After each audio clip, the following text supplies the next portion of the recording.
by Argyle Cyrus Gaducos.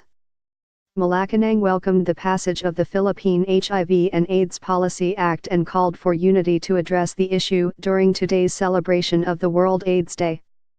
The palace made the move after the Philippines was reported as registering the highest growth rate for human immunodeficiency virus, HIV/acquired immune deficiency syndrome, AIDS, infections in the Asia-Pacific.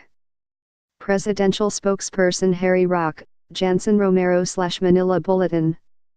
Presidential spokesperson Harry Roque said the palace is pleased that the country is now recognizing the need to halt the epidemic of the disease in the country, and is finally taking significant steps to avert the spread of the disease.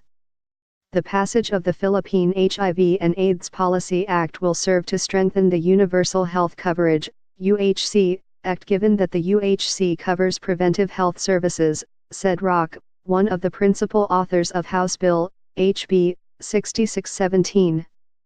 The said House Bill, called the Philippine HIV and AIDS Policy Act, was recently passed on third and final reading. The proposed law provides for policies and programs to prevent the spread of HIV and deliver treatment, care, and support services to Filipinos living with HIV in accordance with evidence-based strategies and approaches that follow the principles of human rights, gender equality, and meaningful participation of communities affected by the epidemic, Roque said. However, the palace official said that despite the passing of the bill, there is still much to be done to fully address the spread of the disease in the country. We have much left to do. We have to strengthen the stigma reduction mechanisms of existing laws and guarantees that the country's HIV and AIDS response is premised on the respect, recognition, and promotion of human dignity, Roque said. On a larger scale, government needs to address not just the health issues themselves but also the social determinants of health that contribute significantly to the persistence of these communicable diseases, he added.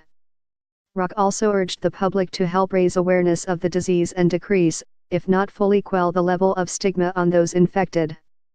As we commemorate World AIDS Day, we must work as one to increase the capacity of the country for early warning, risk reduction, and management of national and global health risks, including HIV/AIDS, Roque said.